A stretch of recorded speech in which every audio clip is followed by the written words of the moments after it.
Hello students, next question discuss करेंगे। Question number 12 क्या कह रहा है? अ card from a pack of 52 cards is lost and from remaining cards आपको दो कार्ड चूज करने हैं, वो डायमंड हो या ना हो उसकी प्रोबेबिलिटी बनानी है। सबसे पहले लेट कर लो। Let E one be the event that choosing card is diamond. ठीक है सर। और E2 किसको माने? Be the events that choosing card is not diamond. ठीक है सर। ए किसको माने? A be the events events that card is lost. Card खो गया भाई अपना। ठीक है। अब सबसे पहले आपके पास टोटल कार्ड्स कितने होते हैं? 52। इनमें से डायमंड्स कितने होते हैं? 13। एंड नॉट डायमंड कितने होते हैं? 39। यहां तक समझ में आ गया होगा मेरे ख्याल में अच्छे से। ठीक है। अब सबसे पहले अगर मैं आपसे प्रोबेबिलिटी पूछूं इवन की, तो डायमंड का कार्ड आने की प्रोबेबिलिटी कितनी होगी सर? 13 टोटल होते हैं और टोटल आपके पास 52 हो गए। ठीक है। 1/4 हो गया। E2 नॉट डायमंड आने की पूछो, 39 ऊपर और नीचे 52। 3/4। यहां तक मुझे बताओ सबको क्लियर है सारा कंसेप्ट? ठीक है। अब आगे बढ़ रहा हूं मैं कंसेप्ट के साथ। अब मैं आपसे ये कह रहा हूं कि भाई हमें जो है कितने कार्ड्स हो गए? टोटल 52 कार्ड्स हो गए ना। तो मैं लेट करते हैं if a diamond card is lost. मान लेते हैं कार्ड इज लॉस्ट। ठीक है। आप आराम से समझना ना क्या कह रहा है। Two cards are drawn and are found to be both diamond, है ना। तो फ्रॉम द रिमेनिंग कार्ड, सबसे पहले तो एक कार्ड खोया। तो पहले मैं मान रहा हूं if a card is lost, जो कार्ड खो गया है वो क्या है? Diamond card. मैंने मान लिया if a diamond card is lost, then remaining remaining कितने कार्ड बचे? Then remaining 12 diamond cards out of total 52 card होते हैं, उसमें से एक चला गया भाई। टोटल में से तो चाहे डायमंड चाहे चाहे कोई भी चाहे एक कार्ड तो कम होगा आउट ऑफ 51। यहां तक समझ में आ गया? अब मैं आपसे कह रहा हूं यहां पर अगर मैं आपसे दो कार्ड चूज करने की प्रोबेबिलिटी निकालू, है ना, क्या करना है आपको? To cards drawn out of 12 diamond cards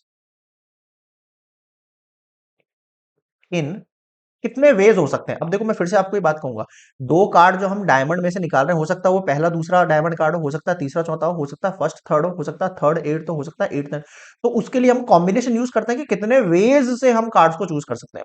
तो मैं यहाँ यूज करूंगा 12C2। मुझे बताओ ये वाली चीज किसको समझ में नहीं आई? आराम से बता सकते हैं सोच के। एकदम पॉज करके देखना, फिर से मेरी लाइन को वापस सुनना क्या कह रहा हूं मैं। समझ आया यहां तक? ठीक है। अब मैं बोल रहा हूं आपसे एक डायमंड कार्ड लॉस हो गया यहाँ पे, तो उसके इतने वेज हो सकते हैं आपके पास, उसके पास इतने वेज हो सकते हैं, है ना। और टू कार्ड अगर ड्रॉन होंगे, फिर से सुनना मेरी बात को, है ना। To cards drawn out of 51 cards, भाई एक कार्ड लॉस हो गया। ठीक है। अगर दो कार्ड मुझे निकालने हैं बचे हुए कार्ड्स में से, तो आपके पास उसमें टोटल वेज कितने हो सकते हैं अगर मैं 51 में से लूं तो? 51 टोटल और दो कार्ड चूज करने हैं। बताओ समझ में आया क्या? यहां तक किसको समझ में नहीं आया वो बता सकता है मुझे। क्लियर है यहां तक? ठीक है। अब मैं क्या बनाना चाह रहा हूं इस क्वेश्चन से वो समझना। मैं ये बनाना चाह रहा हूं प्रोबेबिलिटी, बनाना चाह रहा हूं मैं किसकी? ए की, कि एक कार्ड लॉस हो गया है ना। और वो इवन ग्रुप में से है। इवन मतलब जो डायमंड ग्रुप में से है वो। Card is lost from the diamond group. ठीक है। जो ये पीछे डायमंड ग्रुप दे रखा है ना, फ्रॉम डायमंड कार्ड्स, है ना। तो मैं क्या बोल रहा हूं यहां पर मैं ये बोल रहा हूं one card is lost given that diamond cards. अब सर इसकी प्रोबेबिलिटी कैसे निकालेंगे? सर ऊपर तो लिखते हैं हम जो कार्ड ड्रॉन हुआ है उसके चांसेस। भाई आपको टू कार्ड्स चूज करने हैं ना, आपको क्या करना है? टू कार्ड्स चूज करने हैं आउट ऑफ 12। अगर एक डायमंड कार्ड आपका लॉस हो गया है तो आपके पास जो टू कार्ड चूज करेंगे आप, उसके कितने चांसेस हो गए? 12C2 हो गए ना।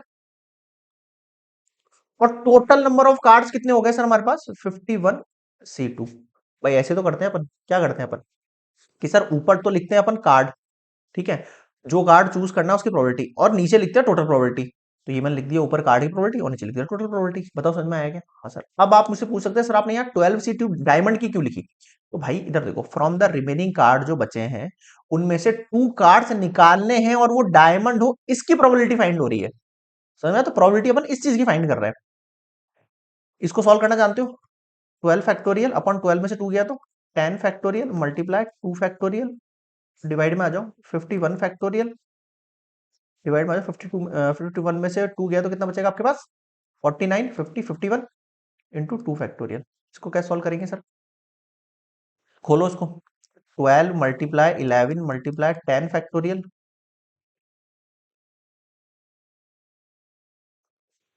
12 मल्टीप्लाई 11 मल्टीप्लाई 10 फैक्टोरियल, डिवाइड में आ जाओ 10 फैक्टोरियल मल्टीप्लाई 2 फैक्टोरियल मल्टीप्लाई ये जाएगा सबसे ऊपर 49 फैक्टोरियल मल्टीप्लाई 2 फैक्टोरियल, डिवाइड में आओ 51 है, 51 की जगह में 51 मल्टीप्लाई 50 मल्टीप्लाई 49 फैक्टोरियल लिख दूं।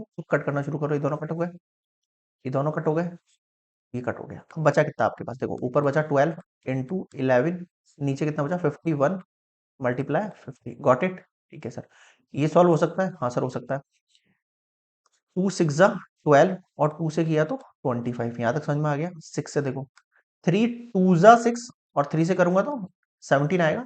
3 1 जा 3, 5 में 3 का 2 1, 3 7 जा 21। कितना बच गया आपके पास? देखो ऊपर तो बच गया सर हमारे पास, और कुछ कट होगा नहीं। 2 से 11 मल्टीप्लाई आएगा 22, नीचे देखो 17 मल्टीप्लाई 25। मैं इतना ही छोड़ रहा हूँ, आगे सॉल्व नहीं कर रहा हूँ, ठीक है।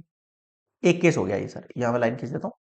अब दूसरा केस सुना, सेकंड केस है ना, second case, second case. If, यहां मैंने बोला था if a diamond card is lost, अब मैं बोल रहा हूँ या तो डायमंड का लॉस हुआ या फिर बोलूं इस बार डायमंड कार्ड नहीं है वो ना। If lost card, lost card is not diamond, ठीक है, समझना मेरी बात, lost card is not diamond, then then जैसे हमने क्या, रिमेनिंग 12 कार्ड्स आउट हो ना, तो आपके पास अब यहाँ पे कितने कार्ड बचे? ऑब्वियस बात, जितने हैं उतने ही बचे। अगर जो कार्ड खो गया है वो डायमंड का नहीं है तो मेरे को फर्क नहीं पड़ेगा, मेरे डायमंड कार्ड उतने ही रहेंगे। If a lost card is, if lost card is not diamond, then then total कितने बचे आपके पास? 13 diamond card is rest. 13 diamond card ऐसे कैसे रहेगा? यहाँ पे 12 रह गए थे, ठीक है, आउट ऑफ 51। यहाँ पर आपके पास कितने रह गए? 13 diamond cards is rest out of, एक सेकंड आउट ऑफ लिख देता हूँ यहाँ पर, कार्ड आउट ऑफ 51। सर ये 51 तो अभी भी रहेगा यहाँ पे, क्यों रहेगा 51 यहाँ पे? क्योंकि भाई एक कार्ड तो हटा ही है, 52 कार्ड्स में से एक तो गया ही है, अब वो कोई सा भी जा सकता है, तो टोटल कार्ड्स तो कम होंगे आपके पास। अब आपको 2 कार्ड्स चूज करने हैं, 2 कार्ड्स ड्रॉन, 2 कार्ड ड्रॉन आपको करना है किसमें से? देखो यहाँ पे अपने 2 कार्ड ड्रॉन कर रहे थे 12 डायमंड कार्ड्स इन इतने बेस है ना। अब आपको क्या करना है? 2 कार्ड्स ड्रॉन करना है out of 13 diamond cards, out of 13 diamond card. फिर से सुनना मेरी बात, इस बार हमें 2 कार्ड निकालने किसमें? 13 में से। अब उसके कितने वेज हो सकते हैं निकलने के? फर्स्ट सेकंड है, सेकंड थर्ड है, तो इस बार मुझे कॉम्बिनेशन यूज करना पड़ेगा, बट इस बार 13 टोटल कार्ड्स रहेंगे, उनमें से 2 कार्ड चूज करने, इतने इसके वेज हो सकते हैं। दिस इज वेज, है ना, this is veg, this is veg. ठीक है सर, यहां तक समझ में आ गया। नीचे क्या लिखते हैं हम? टोटल, टोटल क्या है मेरे पास सर? टोटल के हिसाब से देखूं मैं तो 2 cards drawn out of 51 cards in 51 में से 2 कार्ड निकालने, तो इसके वेज तो अभी भी वही रहेंगे मेरे पास, इसके वेज तो मेरे पास अभी भी उतने ही रहेंगे, क्योंकि अभी 51 कार्ड्स ही हैं और निकालने 2 ही हैं मुझे। समझ में आया? ठीक है सर, अब आगे सुनो कहानी। प्रोबेबिलिटी लॉस्ट कार्ड की व्हेन वी चूज E2। भाई पहले अपन E1 चूज करें, 1 card is lost given that diamond card. अब मैं बोल रहा हूं 1 card is lost, 1 card is lost given that it is not diamond, वो डायमंड नहीं है। ठीक है सर, क्या लिखते हैं? ऊपर तो लिखते हैं प्रोबेबिलिटी उस एक की, नीचे लिखते हैं टोटल। एक की प्रोबेबिलिटी 13 C2, नीचे लिखते हैं टोटल, ये आएगा देख लो 51C2। ठीक है सर, आ गया। अब इसको क्या सॉल्व करना है भाई, आपके सामने है। 13 फैक्टोरियल डिवाइड बाय 13 में से 2 गया तो 11 फैक्टोरियल मल्टीप्लाई 2 फैक्टोरियल। सही चल रहा है मामला एकदम। हाँ सर, बिल्कुल सही चल रहा है। नीचे देखो 51 फैक्टोरियल और डिवाइड बाय 51 में से 2 गया तो 49 फैक्टोरियल मल्टीप्लाई 2 फैक्टोरियल। आ जाओ, क्या सॉल्व करेंगे sir. 13 multiply 12 multiply 11 factorial divide by 11 factorial multiply 2 factorial multiply, ये जाएगा सबसे ऊपर। 49 factorial multiply 2 factorial divide by, ये आएगा 51 फैक्टोरियल। तो इसको खोल लो, 51 multiply 50 multiply 49 factorial. What we get, 11 to 11 cancel out, 49 से 49 कैंसिल आउट, 2 से 2 कैंसिल आउट। ठीक है, और ये 13 हो गया। ठीक है सर, और 12 कट हो सकता है, 2 6 जा 12, और 2 से कट किया तो 25। ठीक है, 3 से कट लो, 3 2 जा 6, 3 से किया तो 17। अब आप देखो फाइनली आपके पास क्या बच गए हैं। यहाँ देखो 13 into 2 कितना हो गया ये, 26 डिवाइड में आ जाओ। यहाँ नीचे देखो 17 into 2 5 बचा है, 17 into 2 5, इसको मैं सॉल्व नहीं कर रहा हूँ, लास्ट में कर दूंगा। यहां तक मेरे ख्याल में किसी को दिक्कत नहीं होनी चाहिए। नहीं है सर, कोई दिक्कत नहीं। अब जो प्रोबेबिलिटी निकालनी है उस पर फोकस करो। Find the probability of the lost card being a diamond. सबसे पहले तो उसने बोला, देखो यहाँ पे, फ्रॉम द रिमेनिंग कार्ड्स, कि भाई लॉस्ट कार्ड तो हो गया, लॉस्ट कार्ड तो हो गया, ये तो स्टार्टिंग में बोल दिया, अ card of 52 cards is lost. तो गिवन कंडीशन मेरी ए होनी चाहिए। मुझे प्रोबेबिलिटी किसकी निकालनी है, of the lost card being a diamond, की वो डायमंड हो। अब डायमंड को क्या माना था मैंने, देखो डायमंड को माना था मैंने इवन माना था, डायमंड को क्या माना था मैंने यहाँ पे, इवन माना था। कैसे निकालेंगे probability, P even dot P A given that even divide by P even dot P A given that even plus P E two dot P A given that E two. Got it. अब इनकी values put कर दो। अब value put करने में क्या है, next slide पे पुट करते हैं अपन, देखो P E one given that A. हाँ भाई देखो, सबसे पहले पी ई वन की वैल्यू होगी, तो देखो सर ई वन की वैल्यू है हमारे पास 1/4। ठीक है, और इसकी है 3/4।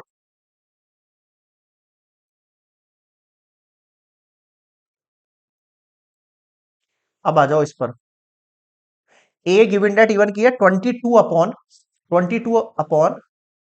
into 2/5,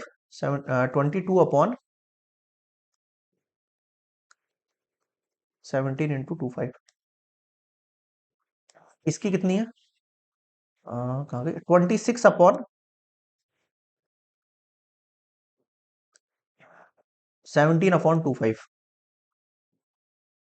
17 × 2/5। समझ गए, ये वापस से वही वाली वैल्यू है। देख लो आप, ये ए इवन वाली वैल्यू मैंने यहां से उठा के रखी, ए इवन वाली वैल्यू मैंने यहां से उठा के 22 यहाँ पे ऊपर, और यहाँ पर भी सेम वैल्यू आएगी 22 17 into 2/5। यहाँ तक समझ में आ गया। अब इसको सॉल्व करना है भाई आपको। तो देखो नीचे डिनोमिनेटर को अपन छेड़ते नहीं है, ताकि वो एक साथ में कट हो जाएगा, है ना। तो ऊपर लिख देते हैं अपन 22 डिवाइड में देखो 4 × 17 × 2/5, और आ जाओ इधर नीचे। इन दोनों में देखो सेम वैल्यू है, तो एलसीएम सेम ही बनना है इसका। 4 × 17 × 2/5, और यहां पर आ गया है 22 प्लस 3 को इससे मल्टीप्लाई करो, 3 6 कितना हो गया, 75, और 78 हो जाएगा यार। 75 3 78 हो जाएगा ना, 3 6 18, और 3 2 6, और ये 78। ठीक है, अब आपको यहां से दिख रहा है ये पूरा as it is cancel out हो जाएगा, या फिर आप इसको ऐसे भी लिख सकते हो, 22/4 × 17 into 2/5 मल्टीप्लाई 4 × 17 और डिवाइड में आ जाएगा 22 प्लस 7 8 लाइक दैट है। अब आप इसको कैंसिल कर दो, एक ही बात। इन दोनों को ऐड करो, 78 में 2 आ गया, कितना हो गया, 80 90 100।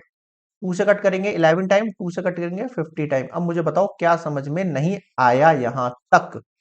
क्लियर है सभी स्टूडेंट्स को, ये हो गया है कंप्लीट आपका आंसर। तो यहां पर मैं लिख देता हूं, यहां पर hence probability probability of the lost card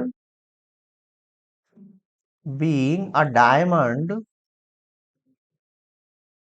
is 11/50। Clear है भाई यहां तक, क्वेश्चन नंबर 12 कंप्लीटेड।